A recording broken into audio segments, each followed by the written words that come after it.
With a digital revolution accelerating in the healthcare industry, our next guest is leveraging the power of health data and social networks for patients and consumers to develop meaningful relationships with others who share the same, often life-changing journey. Amnon BarLev, CEO of Alike, joins us to discuss how he and his team are unlocking the power of patient similarity networks. Through proprietary AI technology, crowdsourcing, and big data, Alike is transforming medical records to empowering insights and connecting patients to a supportive community of individuals who share the same journey, all without sacrificing user privacy. Join us for this important conversation as we learn how Amnon and the Alike team are building a new world for patients wanting to actively engage in their healthcare journey. Let's go.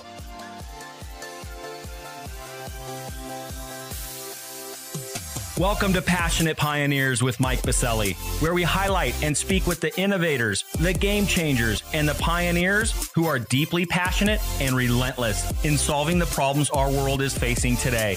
This is your opportunity to connect with and learn from these leaders and to support them on their mission. Perhaps they will soon be hearing your story as well. This is Passionate Pioneers with Mike Biselli. I look forward to having you on this journey with us.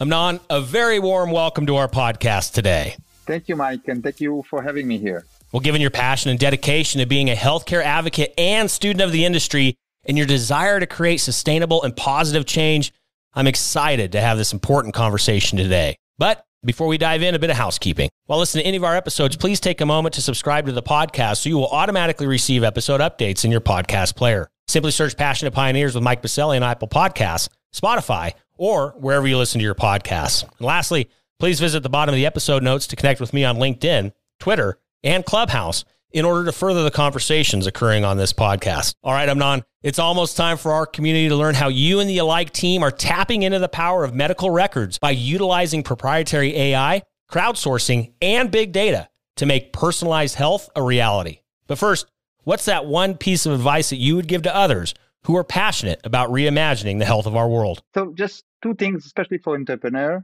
One, think big, but really big. If you are big as the way you think, and if you're just thinking about small problem, local thing to focus, that's what you'll be going to be, a tactical one.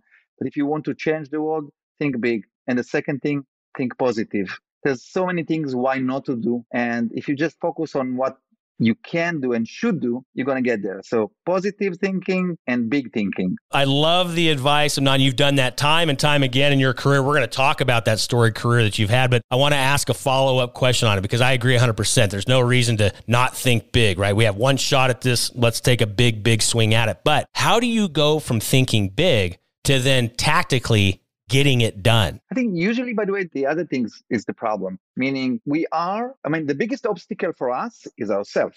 And usually most people do not start big and then thinking, how can I make it happen? It's the other way around. They limit themselves just in the way of thinking, and they will always focus on what they can do now. And I think it should be the other way around. Think very big. You don't know yet how to solve it, but time will take you there. So you have to put your goal, light place that you're going to focus there and the North Star that you're going to follow way big than you are right now. It's okay. Because if you put it low, you're going to get low. If you put high, you might fail. It's okay to fail, but there's a good chance that you're going to get there. So you're going to be, in any case, bigger than where you are. And I love that you mentioned failure, right? From my perspective, people are extremely afraid of failure. I actually love it.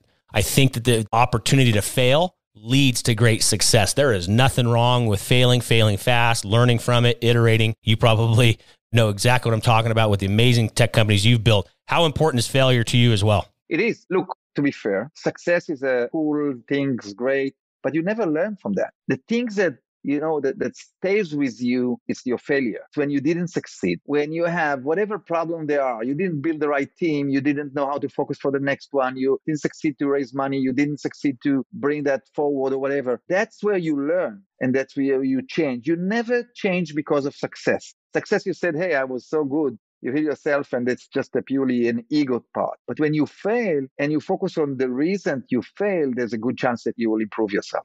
Absolutely love it. Well, thank you for sharing that because it's important. More people need to hear it. There is absolutely nothing wrong with failing. That's how we get to our successes. And, again, you mentioned thinking big. You and the team at Alike are doing exactly that. You guys are taking big swings. You are being audacious. There's so much to discuss and unpack in regards to all the wonderful work happening with you and the Alike team. And we're going to go there after we get back from thanking our community champion sponsor. Located in Denver, Colorado's nationally ranked River North District, Catalyst is a healthcare innovation campus that brings together stakeholders from across the industry to accelerate innovation and drive real, lasting change our nation desperately needs. From established organizations to startups, from accelerators to advocacy organizations, and from medical schools to global companies, everyone at Catalyst works side by side to create, develop, refine, and bring to market cutting-edge innovations that will fundamentally transform healthcare as we know it. With industry leaders like Medical Group Management Association, Olive, Medical Solutions, UC Health, CirrusMD, and many others calling Catalyst home, along with innovative pioneers visiting from across the nation, Catalyst continually fosters their foundational belief that collaboration and partnerships will move the healthcare industry forward. To virtually tour Catalyst and claim your space on campus or host an upcoming event, visit catalysthealthtech.com or visit the top of the episode notes and click on their link. All right, we are back with Amnon BarLev, CEO at Alike. Amnon, you set us up perfectly on the front end of this, thinking big, taking risk, learning from failure. You guys have been doing some very big things now for a couple years at Alike, but of course, didn't happen overnight. You've done quite a bit even before Alike. You went back to school, you went back studying, you've built tech companies in the past as well. Before we dive into everything happening at Alike and what you guys are doing there, and of course, what's going to be happening in the future, not only for the industry, but for you as a company, and of course, how we can be helping you out. Take us on that journey first, Amnon. How did it all come to be? How did you get in tech in the first place? I know you served in the Air Force in Israel as well. Give us a little bit of that journey, and then, of course, some of those aha moments of how Alike came to be. Take us on that journey. Yeah, so, Air Force was many years ago, and I was an aviator there. It was a fun thing to do, but Israel and technology goes together. So I learned computer science in Tel Aviv University and studying getting into this field. I built my first company, which was mostly a system integration company. I sold it, and then I joined a company called Checkpoint. I don't know if you're familiar with it. It's actually the largest Israeli company exists today in the world. It's a cybersecurity company, the one that invented the firewall and so forth. And quite fast after I joined there, I became their president, and I overall managed the overall business of Checkpoint around the world. Actually, I joined just after the crisis of the 2000s, so the company was not such in great shape, but we managed to recover, and I actually grew the company from about $500 million in sale to $2 billion in sale, and from a share price of 20 to 120. My organization was a couple of thousands of people, everything that relate to a business, so sales, marketing, business development, support, and so forth. So I was purely in that company, and fascinating journey around the globe, huge organization in the US itself, and sold to anybody you can think of. So it was really a fascinating journey. I managed to contribute to myself and to others and learn to myself and learn to others and grow something very big. So at that time, at least in Israel, we didn't have companies like that at all. So you have to build it from scratch and take it to that level of billion or multi-billion dollar company. It's a fascinating journey. So after 13 years of closing a public quarter at Nasdaq every quarter, I decided that there's only one life, so I should do other stuff as well. And I did very good to myself financially, so I thought it's time to look for other places.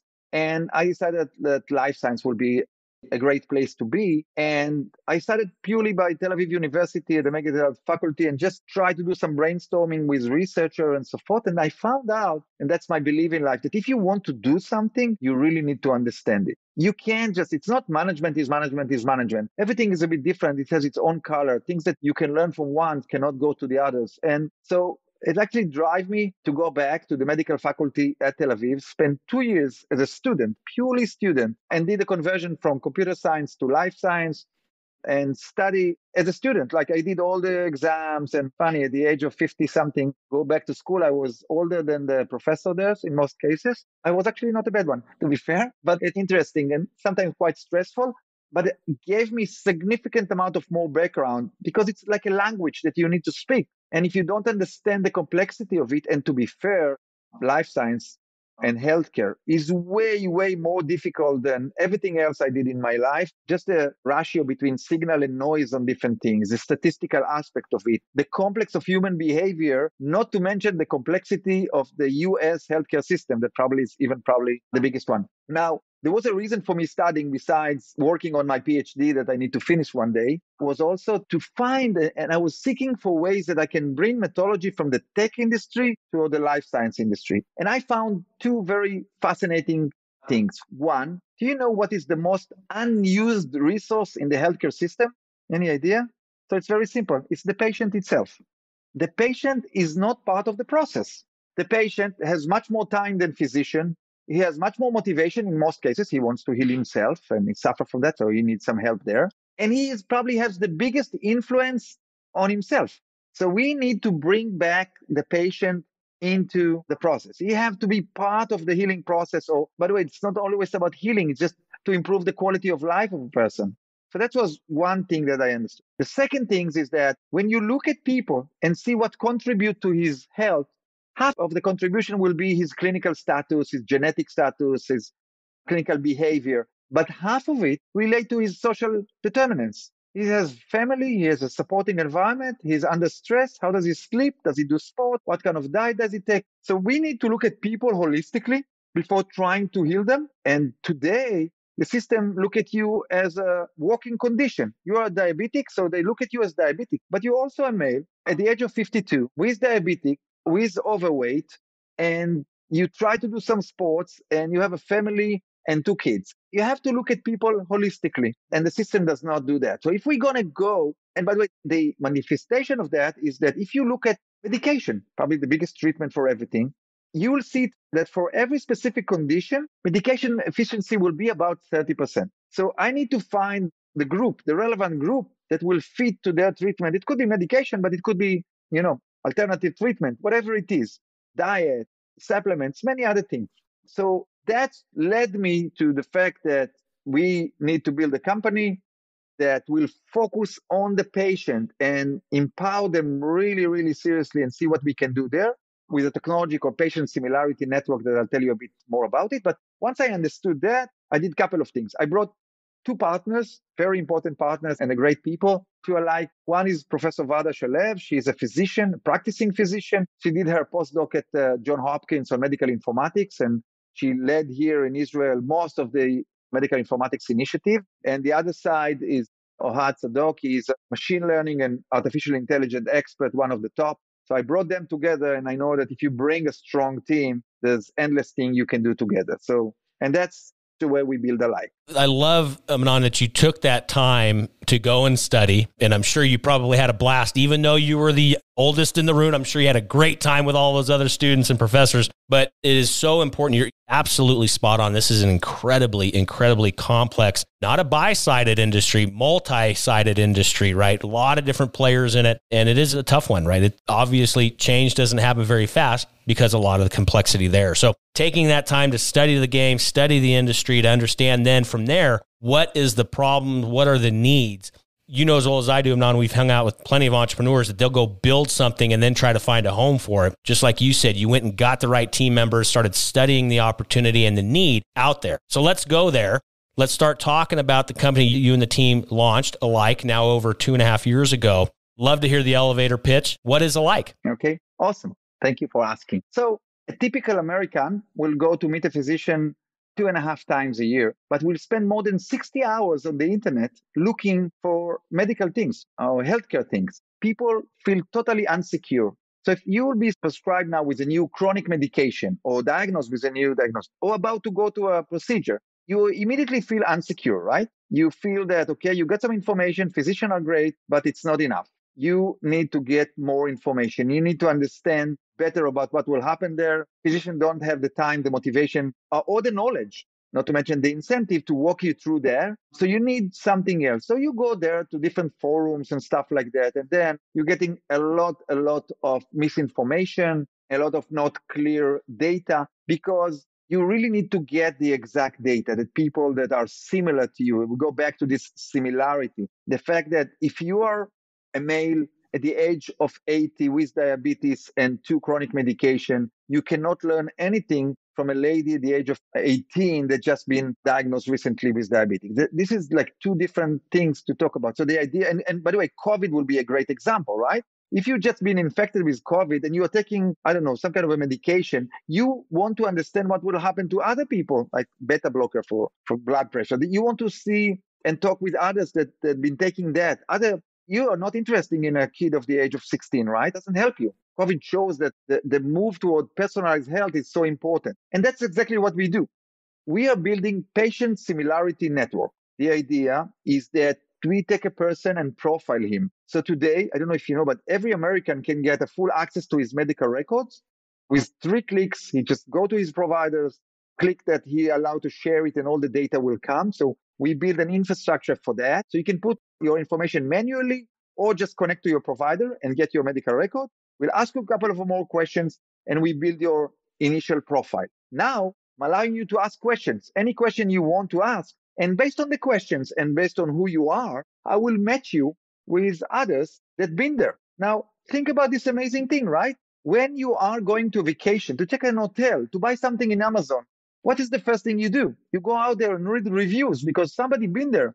And you find it the most unbiased things that you can do is to talk with somebody else who've been there. Why you don't do it in healthcare? The beauty here is that somebody start a new medication that you're about to start. Would you like to talk with him? But he's similar. He's a male, like you, at this age, with other things that will make you similar. And the beauty is that you can get first-hand impression. And we found more and more information that only other patients know. It could be diet. It could be very basic things that will improve your quality of living. Numerous things is somebody has a glucose ongoing sugar monitor, right? And you think, I'm doing sport, how it will not fail from my arm. I met somebody who just did the surgery and she has a big problem of losing weight and she is wondering what will be the right diet for it. So people looking for both for mental health, they know they are not alone, which is a major problem everywhere in the world, especially now after COVID. That's mental health. And the second thing is purely practical advice. So thinking big, we want to build the largest worldwide network of patient similarity network. It's all, by the way, I didn't mention that, but it's all anonymized. All the data is de-identified. It's a very secure environment. As being one of this industry, I can tell you that it's really probably the most secure environment you can because we de-identify the data. So I cannot make the connection to who you are, to your data. And I can connect you only through the application. So that's a very robust one. And allow people to talk. Now, quite an amazing things. We have today more than 50,000. We are working only in America right now. So it's only available in the America. And the apps get like a rating of like 4.7, 4.8. So it's a good ranking and so forth. We already have more than like between 50 to 100,000 users right now. And the amazing things is from everybody who went to the application every day, a couple of thousands of people, 40% of them will generate a question or a comment or participate in a chat, 40%. So people are engaged and see a lot of content. And so we generate more and more content. There's plenty of things where you can go forward. But the idea is let's use crowdsourcing. Let's use the wisdom of the crowd. Let's get their opinion. And all what we do is we are a Match.com, Waze, and a Facebook for healthcare in one envelope. Think about that, right? We match between people. We try to match you with people that already been there and can give you more information, and everything under a social network environment with its uniqueness. It's all based on data, purely on data. It's not like theoretical thing. And that's for one side. And for the other side, it's anonymized and de-identified and secured. So that's the pitch. So exciting, Amnon. And so many questions to ask as well. In regards to, the technology you built, obviously you're very passionate about it. You're an expert in the space. You've delivered all of that tech into the application here that's in the US. But of course, at the end of the day, it doesn't matter what you think as the CEO. It's what your end users think. What has the feedback been from those 50 plus thousand users? Has it changed lives? Has it created community? Has it has it allowed a sense of relief? What is some of that feedback you've been receiving? It's amazing. I used to do B2B, business to business, and now it's business to consumer. So just to be fair, when you have thousands and thousands of users, people have different opinion. It's not like that everybody shares you. But I told you the ranking of where we are in both stores, like very good one, and we are very happy. And the Google Play, we are about the place of 20 or 30 on healthcare, and we are the top 170 on Google on well-being and health already right now. So that's a very good one. People, like I got a review saying it's a prize Nobel award you need to get. So we get things like that. It changed our life. And I got recently one that I was so happy about, said, I came over here to ask questions, but probably the most important things that give me the most is that I can help others. So yes, people really love the idea. Now it's a process. There's many feature and function that they want. We are a startup, so we always work to make it better. We always listen to our users. We know that we should not be in love in our idea and don't see other voices. So it's extremely important to be objective as possible and listen for every comments that we hear and try to fix there. So we are coming here, I mentioned before, being positive. We come here positive and listen for everything, and we try to make it the best for everybody. You cannot satisfy everybody, but I want to satisfy the majority of them. And, I'm sitting down and reading posts from time to time, and it makes my day when I see somebody say, hey, this has changed my life. Thank you so much. Now I know what to do. Or others said, hey, can we continue and discuss? And I look at them, they're having a chat together so people support each other. So this is such a strong thing that you just browse down and read things, and it's fascinating. It's a world changing and probably the most rewarding things I ever done. So it's a great thing. I absolutely love it. I love it. And I'm a big fan. My body of work obviously shows it for many years. I'm a big fan of the power of community, power of the crowd, and what that can mean to really change and create movements and allow even that end user of one to be able to change course and whatever that might be, right? And getting that feedback, or like you said, how fulfilling it is to hear some of your users saying, what I enjoy the most is helping when, they came there in the first place to receive something, they're now giving, which is incredible. By the way, it's amazing. When you look at the digital revolution overall, it's all about empowerment for the consumer, for the individual, to consume more knowledge. So, now I don't need I can go out there in a platform and just express my opinion and millions will hear about it, right? And I can buy things immediately and look at all the market and different things there. And I can do many things. Surprisingly or not, because it's a much more conservative environment, healthcare was not there. It was not participating in this game of digital revolution. And that's exactly what we are trying to do. And that's one of the reasons that I've decided not to focus on providers or payers, instead to focus purely on the patients, on the individual, because that's the way to empower them. We don't have any agenda besides make sure you're going to learn from others. And there's so many things you can learn from others. So that's what we do. Well, and of course, Amnon, I'm very bullish on the power of the crowd and power of community. I know this is only going to continue to make incredible strides and marks within the healthcare industry. So with that, let's go a little future state. Let's pull the crystal ball off the shelf. Where do you see things heading for the industry, for the power of the patient and the industry at large, but then also where is Alike heading as well? What's happening in the next few years? So I think the biggest things when you're looking at this technology revolution is that we're going to get more and more data from multiple resources. So it could be your watch, it could be other sensors, it could be social network, it could be many other things. And as many as we get more data, the challenge of find the signal inside the data going to be a challenging one, but we can create more and more things. By the way, Corona makes a big jump on that with remote things that enforce us to get some more data and analyze it. So if you ask me about where the industry will go, we will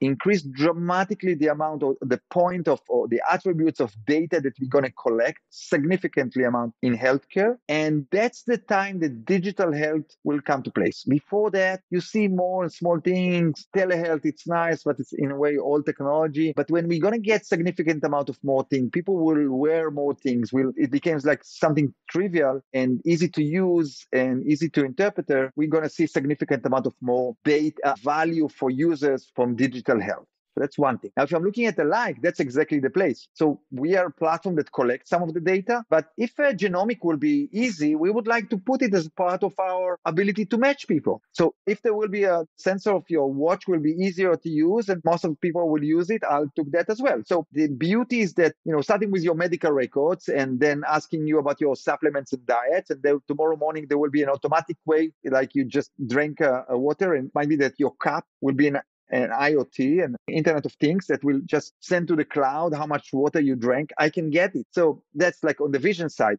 But the idea is that when you have more source of data, it all comes to the same platform that will be part of your attributes that can be match you with others and give you some more feedback. So we are actually going with that.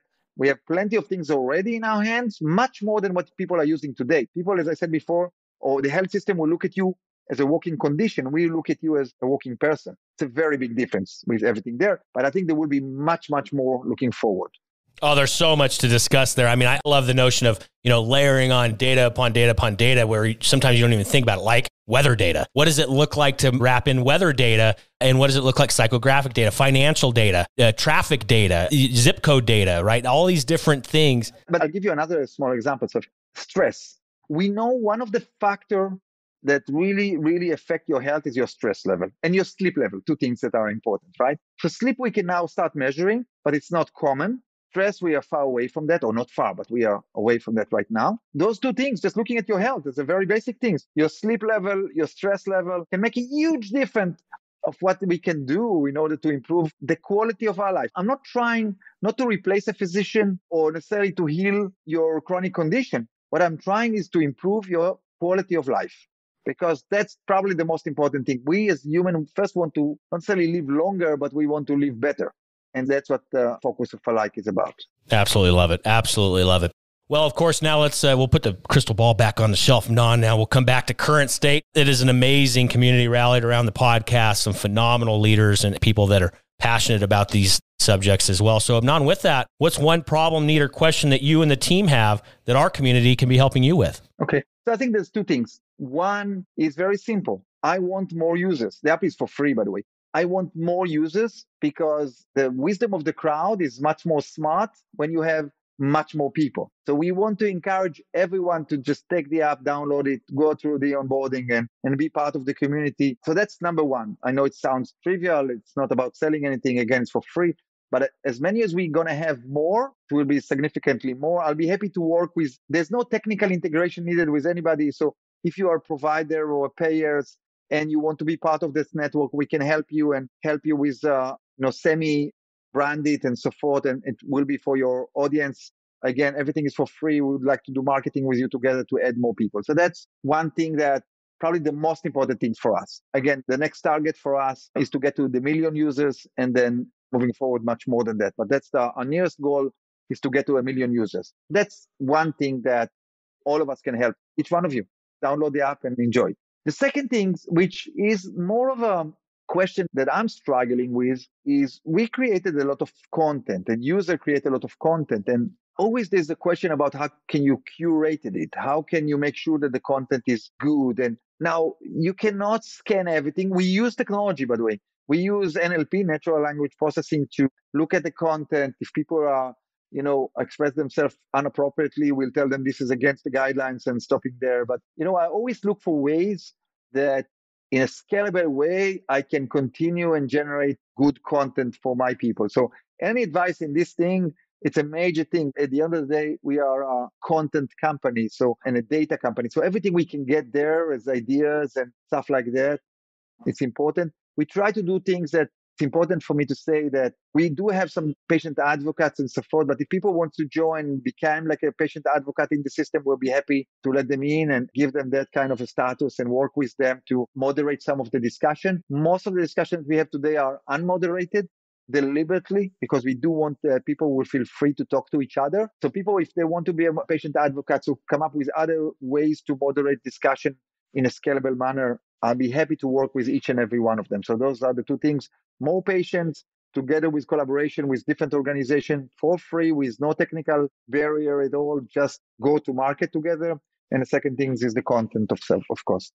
And the last thing, we'll be happy. Again, we said at the app at the day one, we wrote it there, that we are not selling your data and we are not company that are going to do anything to harm our users. You are probably the most important things that we do have. One thing that I'll be happy to work with different organizations mostly is to provide them unidentified data, to working with them and bring more knowledge to the world so things can be better. So people will contribute more users. We definitely be happy to share some of the things that are right, either quantitative or qualitative. So both things are relevant, like the nature of the discussion and that. Everything is, again, the data is de-identified, but it's only for one purpose. It's to improve the world for free. I love it. I love it. Well, of course, be able to get a hold of you and the team to be able to help out with all of those asks. Amnon, where can people find you online? Social media handles, websites, or otherwise? How do they get a hold of you? Okay. So first, I'll start with my email, Amnon. I know it's fun to pronounce. So it's AMNON @alike.health. So feel free to email me on anything you want. Also, our website, www.alike.health. And you can find us both on Facebook and on Instagram. So feel free to contact us on the website. There's a way to communicate there quite easily. Again, my email, amnon@alike.health. We'll be happy to be in touch with all of you. And we are here to serve you to make the world a better and a healthier one. I love it. I love it. Easy enough. And of course, for everybody tuning in, just head down in your favorite podcast player and click on through to those contact points that will be listed there. Of course, you can head over to our free global online community at passionatepioneers.com. There will be a post for this episode where you can also leave comments, feedback, suggestions, or otherwise from Amnon and the team.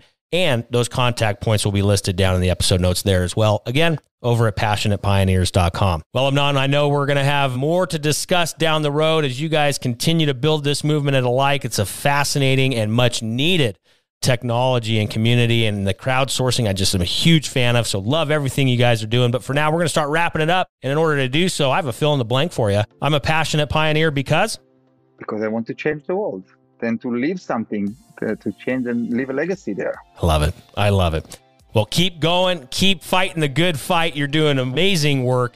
I love everything happening within the Alike camp. Keep us posted. And of course, I'm sure you'll be hearing from our community as well. But for now, Amnon, thank you so much for being with us today and sharing everything happening within your world and the Alike team. Thank you again, my friend. Thank you so much, Mike, for having me here.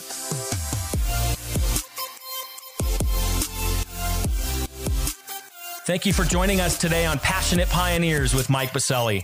We'd love to hear your feedback about the podcast so we can continue to improve this community and to further support the pioneers being featured. Lastly, please take a moment to subscribe to the podcast and invite your friends and colleagues to join us. This is Passionate Pioneers with Mike Biselli. I look forward to having you back with us during our next episode.